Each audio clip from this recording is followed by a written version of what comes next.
نہ مانوں اور واپس چلا گیا. اللہ کے نبی دنیا سے چلے گئے. سارا عرب اسلام میں داخل ہوا, مسلمان نہیں ہوا. حضرت عمر کا دور آیا, ایران بھی فتح ہو گیا, روم بھی فتح ہو گیا. پھر کہنے لگا اب تو تیسرا بھی ضرور ہو کے رہے گا. پھر کلمہ پڑا, مسلمان ہوا اور مدینے میں آ کے ڈیرا لگایا. حضرت عمر اس کی زیارت کرنے جایا کرتے تھے. مسجد میں آتا اس کے لیے کھڑے ہو جاتے تھے. وہ کیا کہتے تھے, او بھائی, ارے لوگو یہ دیکھو, یہ دیکھو, یہ وہ آدمی ہے جس کو اللہ کے نبی نے وعدہ کیا تھا کہ تیرا ہاتھ پکڑ کے تجھے یاد دلاؤں گا قیامت کے دن. جس کا ہاتھ اللہ کے نبی نے پکڑ لیا جنت میں پہنچانے سے پہلے چھوڑے گا نہیں. یہ پکا جنتی ہے, یہ پکا جنتی ہے جس کا ہاتھ نبی کے ہاتھ میں ہوگا. تو بھائیو, اللہ کے واسطے اپنے نفس سے ہاتھ چھڑا لو, یہ ہتھ کڑیاں توڑ دو اور اللہ کے محبوب کے پھولوں کے گجرے اپنے ہاتھوں میں ڈال لو. یہ اپنے اندر سے غلامی کے توق نکال دو اپنے نفس کی, اللہ کے رسول کی غلامی کے ہار اپنے گلے میں ڈال دو. بھائیو, یہ تکبر کے داغ مٹا دو اور یہاں اپنے محبوب کی کہ سجدے کے نشان کا ٹیکا یہاں لگاؤ. یہ یہاں ٹکا لگاؤ کہ جو قیامت کا دن چمکے گا نور کی طرح. سورج کی لاٹ میں وہ روشنی نہیں ہوگی جو یہاں سے آپ کے روشنی پھوٹے گی. جو ماتھا زمین پہ سجدوں میں پڑا رہا یہ ایسے روشن ہوگا کہ سورج بھی اس کے سامنے شرما جائے گا. ان راہوں, ان قدموں کو روک لو, انہیں اللہ اس کے رسول کی غلامی میں جما دو کہ نہیں نہیں ہم جم کر چلیں گے. درخت جمتا ہے زمین میں, جم کے کھڑا ہوتا ہے تو تب پھل دیتا ہے. اگر درخت بھی آزادی مانگے, جیسے آج کل آزادی کے نعرے لگ رہے, لبرلزم, آزادی, لبرلزم, آزادی. آزادی کا مطلب تباہی ہے. درخت نے کہا مجھے آزاد کرو, میں کب تک زمین کی پابندی اختیار کروں گا, اور زور لگایا, جڑ اکھاڑ کے آزاد ہو گیا. اگلے دن شاخیں خشک ہو گئیں, ڈالیاں سوکھ گئیں, کلیاں مرجھا گئیں, خوشے ٹوٹ گئے. زمیندار نے کہا یہ تو کسی کام کا نہیں, چلو کاٹ کے میرے گھر میں پہنچا دو, اس کو ایندھن بنا کے جلا دو. یہ آزادی ہے. وہ غلامی میں ایسا مزے میں تھا, پانی دیا جا رہا, گوڈی کی جا رہی, کھاد دی جا رہی, غذا کھلائی جا رہی, سپرے کیے جا رہے, خشک شاخیں کاٹی جا رہی. کوئی اس کی طرف بڑھے تو اس کی پٹائی کی جا رہی, دن رات اس کے پہرے دیے جا رہے. جب انہوں نے کہا میں بھی آزادی چاہوں گا تو زمیندار نے خود ہی اٹھا کے اسے جلا کے وہ راکھ بنا دیا. یا وہ پٹھان کو بلایا, لے بھائی خرید کے لے جا. وہ اونے پونے میں لے کے وہ جا کے اس نے اپنے ٹال پہ لگا کے اس نے بھی آگے بیچ دیا. یہ آزادی آج کی آزادی ہے. اپنے نبی کی غلامی میں آ جاؤ, آزادیاں مل جائیں گی. آزادی کا لفظ صحیح مطلب غلط دیا جا رہا ہے, مفہوم غلط دیا جا رہا ہے. جو مرضی کرو اس کو آزادی کہہ رہے ہیں. دنیا میں کوئی آزاد ہے؟ اپنی مرضی سے کوئی زندہ رہ کے دکھا دے, مرضی سے بڑھاپے کو روک کے دکھا دے, غم کو آنے نہ دے, موت کو آنے نہ دے, آنکھوں پہ چشمہ نہ چڑھنے دے, کانوں پہ آلے نہ لگنے دے.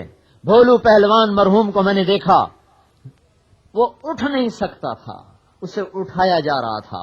حالانکہ جب وہ اکھاڑے میں آتا تھا تو 6 بر اعظم میں کوئی اس کو گرا نہ سکا, بڑھاپے نے گرا کے زمین پہ ڈال دیا.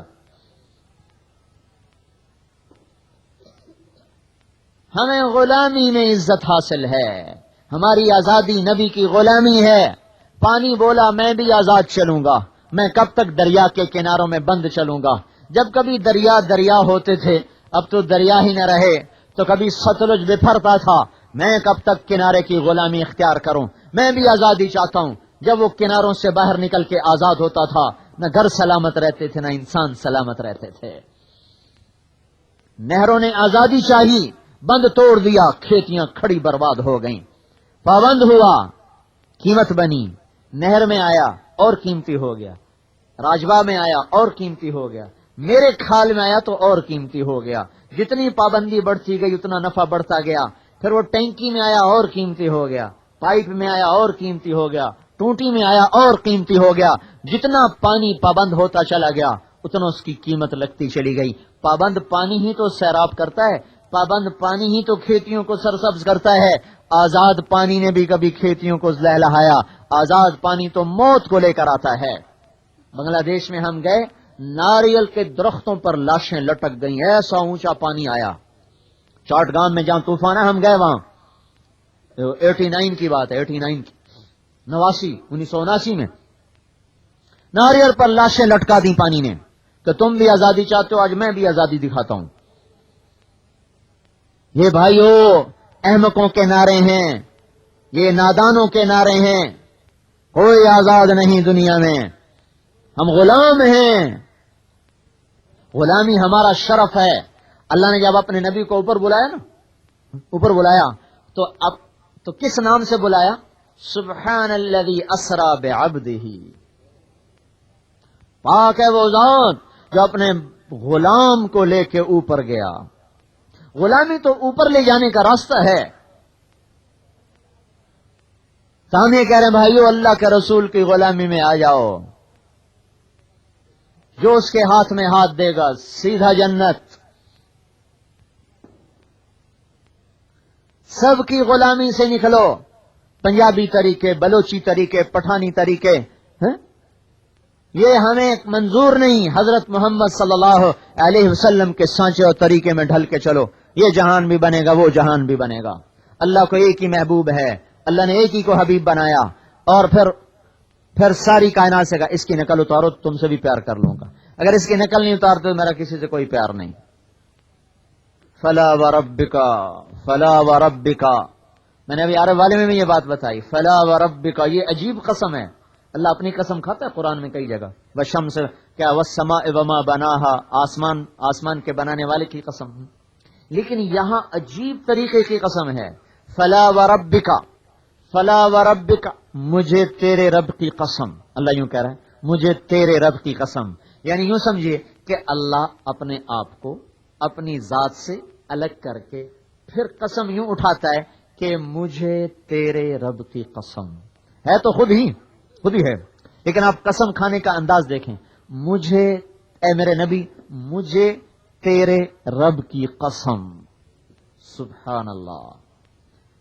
اس میں ایک مطلب اللہ نے بتایا کہ میں صرف تیرا ہوں اور کسی کا نہیں ہوں.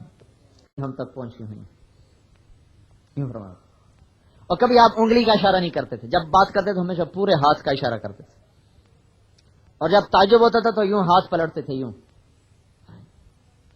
اور جب غمگین ہوتے تھے تو داڑھی پہ ہاتھ پھیرتے تھے, بار بار. پتہ چلتا تھا حضور غمگین بیٹھے ہوئے. جب خوش ہوتے تھے تو یہاں سے روشنیاں پھوٹتی تھیں, سر استنار وجہ, تو پتہ چلتا حضور خوش بیٹھے ہوئے. کبھی ننگے سر نہیں پھرے. دیکھو تو چشتیاں کے بازار میں کتنے ہیں جو ٹوپی پہن کے جا رہے ہیں. یہ مسجد میں پرانی بھری ٹوپیاں رکھی ہوتی, وہ سر پہ رکھی, اللہ اکبر, یا لائٹ سر تو ہو گئی, یا نماز ہو گئی. اس ٹوپی کے ساتھ کبھی دفتر میں گئے, یہ ٹوپی پہن کے کبھی دکان پہ بیٹھے, تو اللہ کا دربار اتنا ہلکا ہے کہ وہاں یہ گندی ٹوپیاں پہن کے کھڑے ہو جاؤ. اللہ تعالیٰ کو ایک تھانے دار بھی نہ سمجھا, ایک ڈی سی بھی نہ سمجھا, ایک ناظم بھی نہ سمجھا. خذوا زینتکم عند کل مسجد, اللہ فرماتا ہے جب مسجد میں آؤ تو اچھی زینت میں آؤ. یہ بدبودار ٹوپیاں پڑی ہوتی ہیں. اب بھائیو, جب محبت ختم ہوتی ہے نا تو اطاعت بھی ختم ہو جاتی ہے. صرف غلام رسول نام رکھنے سے کوئی غلامی آتی؟ تو غلام بننے سے غلامی آتی.